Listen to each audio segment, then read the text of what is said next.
Okay, so when you hear the name Phuket, your mind probably jumps straight to, pristine beaches, those amazing luxury resorts, and a really vibrant nightlife, right? I mean, it's known all over the world as the absolute ultimate tropical getaway.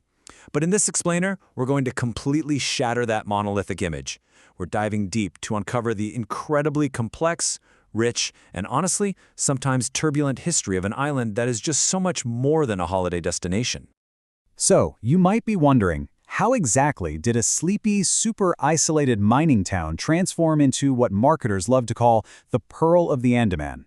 We're going to trace that exact journey today. We really want to challenge what you think you know about this world-famous Thai province, digging right into the layers of history that most visitors just walk right over without ever even noticing. Because there is just this massive juxtaposition between the modern tourist perception, that whole holiday Thailand facade of sun, sea, and sand, and the actual historical reality. Phuket's foundation was absolutely not built on hospitality. It was actually a really gritty, ancient trading hub that eventually morphed into this booming, chaotic tin mining center. So those luxury villas you see today, they literally sit on land that was once carved up by heavy industry. To really grasp this foundation, we have to look back at the original inhabitants. The island's indigenous roots actually belong to the Malay-speaking Orang Laut, the Sea-nomads, and the Moan Khmer-speaking Orang Darat, who were the land dwellers. And between the 16th and 18th centuries, Phuket was a highly strategic stopover for sailing ships navigating the Malacca Peninsula. It was this absolutely crucial waypoint connecting traders crossing the Andaman Sea and the Bay of Bengal long before the modern era even kicked off. All right. Let's get into Section 1, the Great Tin Rush. This was a 19th century boom that changed everything. So, driven by the intense global demand for tin, Phuket experienced a literal gold rush. Well, actually, scratch that. A tin rush, but it had that exact same wild energy. The sheer chaos, the massive new wealth, and the volatility brought in these huge waves of Chinese immigrant laborers, particularly the Hokkien. And to put that into perspective, this massive influx caused the island's population to multiply tenfold by the 1890s, 10 times. It completely altered the social fabric of the entire island almost overnight. And there's this really beautiful local word from that specific era, tamalong. It basically describes a person who speaks a whole range of languages with great fluency. And I just love that because it perfectly encapsulates how Chinese, Malay, and European influences all converged during this tin boom. You had Thai Chinese laborers, Malay fishermen, and European colonial merchants all doing business side by side.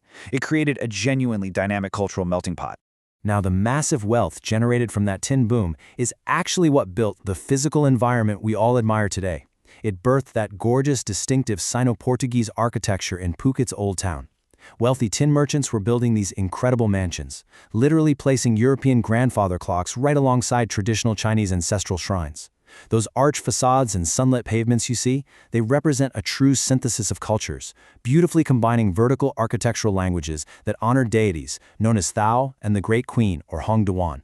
Which brings us to Section 2, Surviving the Crossfire, Navigating Colonialism and World War II. The late 19th and early 20th centuries were an absolute crucible of conflict. In 1873, King Chulalongkorn initiated these sweeping reforms just to protect Siam from the encroaching British and French empires. But by 1909, European colonial extraction pressures were heavily influencing the local tin trade. Fast forward a bit to 1942, right in the middle of World War II, and the looming threat of invasion actually caused a mass population exodus from the island. And finally, by 1945, with the tin market completely disrupted and infrastructure totally damaged, the island faced a severe post-war economic collapse. Honestly, the cinematic reality of World War II in Phuket was staggering. The island was literally known as the Tiger. It was this heavily blockaded military target that forces viewed as a massive battleship anchored in the Andaman. Just imagine the scene for a second. Nighttime curfews, constant daytime restrictions, barricades hastily thrown together downtown, and relentless bombardment by 23 bombers.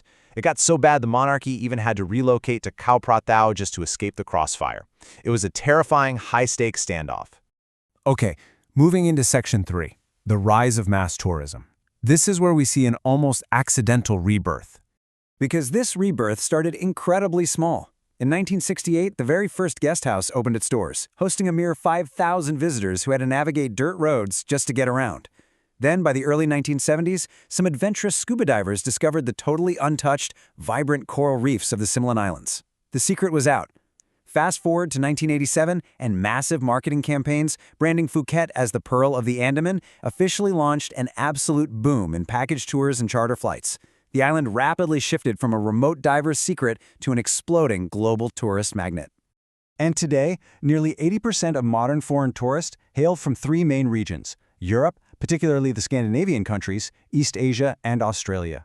This totally unprecedented influx brought massive wealth, but it also forced profound physical changes. It literally turned those quiet fishing villages we talked about earlier into glittering and, let's be honest, sometimes severely overcrowded entertainment complexes. Now, in discussing the modern era, we absolutely must pause and acknowledge the incredibly tragic events of December 26, 2004. A devastating tsunami obliterated beachfronts like Kamala and Surin, causing immense loss of life and unimaginable destruction. But what followed was a really rapid, heavily lobbied recovery effort. Massive government intervention stepped in to quickly restore and arguably even accelerate the commercial development of the island's business sector, largely to bring the tourists back as fast as possible. And that leads us to Section 4, the price of paradise, where we examine the modern consequences. Because we have to ask, what really happens when paradise becomes popular? It is the ultimate double-edged sword of global tourism.